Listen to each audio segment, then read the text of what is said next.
before the rabbis would meet with their Christian counterparts, they would read about Jacob's swindling of Esau, and so I mean this is a how-to manual for how to live. So no, I guess cheating, as long as you get away with it and make it work. But he gets paid back.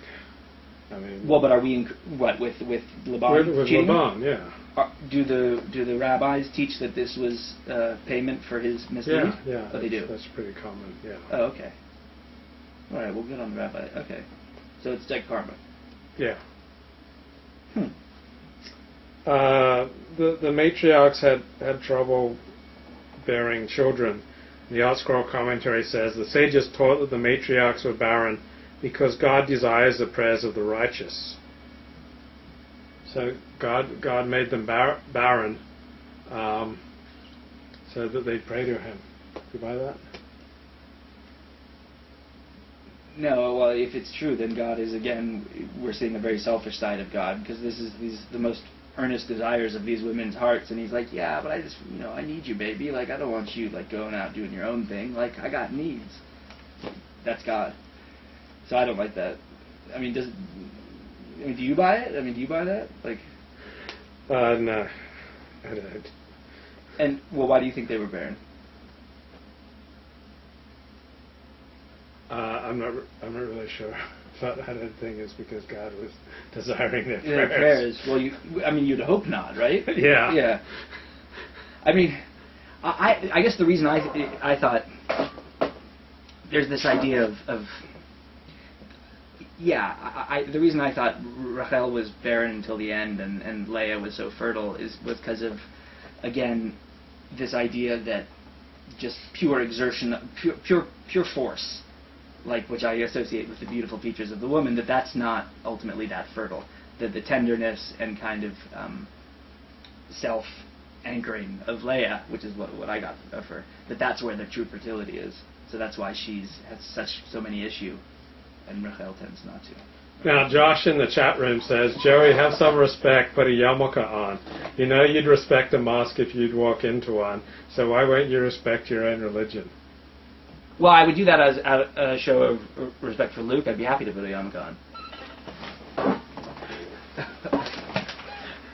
But I have an answer. I have a question. Yeah, no, actually, Josh, but thank you for raising that point. It wouldn't have occurred to me. And but when in Rome, when in the hovel, the real answer, the reason, Josh, is that it wouldn't occur to me is I don't think of a kippah as, I see of it as just kind of a social convention. It's not in the Torah, sir. It's not in the Torah, and also it's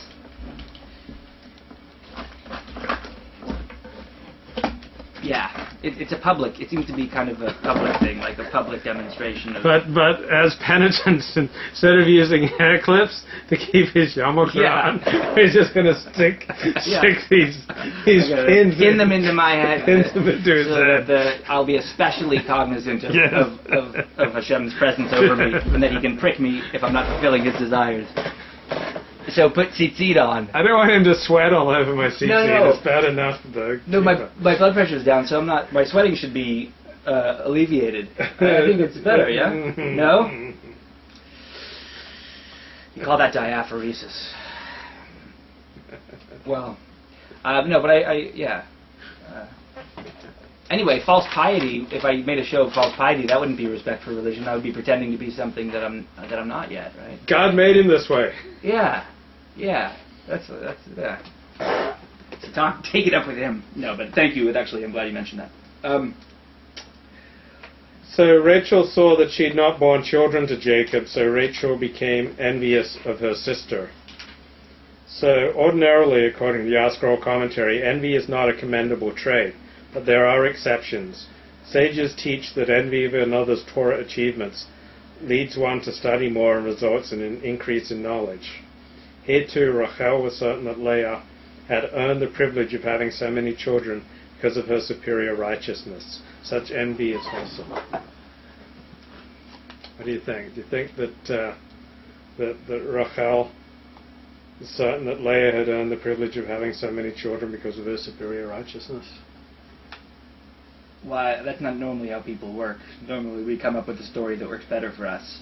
So she probably thinks, well, she's like, a fat chick. Fat chicks are, they got wide hips and stuff. So I don't know. That's normally how you don't say, like, yeah, the reason that person has something I don't is because they're so righteous. Yeah, they're so righteous. Right. But also envy. What do you think about the idea of envy as a positive thing? Yeah, I mean, sure, fair enough. If someone's envious of another's Torah achievements, then that spurs them on to study more Torah, then that's good. But I would never think that someone's getting ahead of me because they're being so righteous. Yeah. And are there many situations in life where that's true? Where if you're thinking of it in terms of accomplishment, that, the reason that... righteousness doesn't lead to... There's no direct relationship between righteousness and success. Right. So, I don't think. Do you agree with that? Success out in the world, Yeah, no, I'm thinking. Yeah. I'm not sure. I'll plead agnosticism on that one. Fair enough. So, what are the other? Do you know, like the dream? It's interesting to me that he's in the middle of his destination, somewhere where he's got nothing. He's resting on a rock, and then he has this dream of God being with him. And the angels being so one interpretation is that they were showing him that the exile would feel endless. But what was the nature of that dream, according to? Do you know? Well, there are all sorts of different interpretations. Just like sometimes, usually we go through life kind of oblivious, and then suddenly we feel the air and we smell the scent and we see the sunset, and life becomes more alive, or you have a powerful dream and it shakes you up. So it's just you get glimmers of the transcendent in life. And isn't it always through, not always, but isn't it through sensual stuff usually, often, like that it's sense experience that... Yeah, a new woman. Yeah, well... Right. Well, because women are sensual, and if you see the beauty of seeing the beauty in life, and in the small moments, in the small things in life. It's always the wonderfulness of how something smells, or the way it looks, or the way it feels, or especially the way it feels.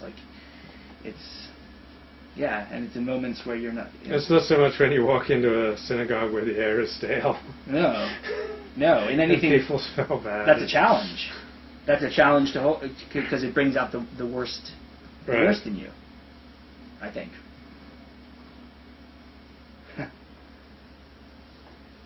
So what about when the mandrakes, what was it? The Dudaim? Yeah, the Dudaim. Wait, why did you say mandrakes? Isn't that the English translation? I thought Dudaim was an untranslatable term. I don't even know what a mandrake is, though, either, so... Something with certain powers. It's a plant. Mandrake is a plant, and it has certain powers. And where is... My transverse abdominis is just not tight. It's just not tight enough. Your what?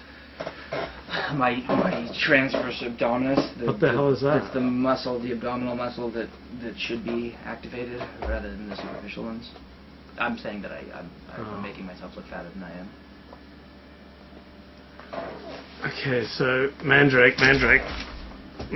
I was told at Esha Torah, I believe at Esha Torah in Jerusalem, that Dudaim was a term that we had no clue what it meant. Okay, mandrake roots, mandrake. Mandrakes, well, we do know what mandrakes are. And you just have to put it into Google. Now we know. Mandrake is the common name for the plant genus Mandroga. In the Hebrew Bible, they're supposed to help a woman conceive a child. They're also Hebrew Dudaim means love plant. Among certain Asian cultures, it is believed to ensure a conception. Huh. So it's like a fertility thing. Yeah. So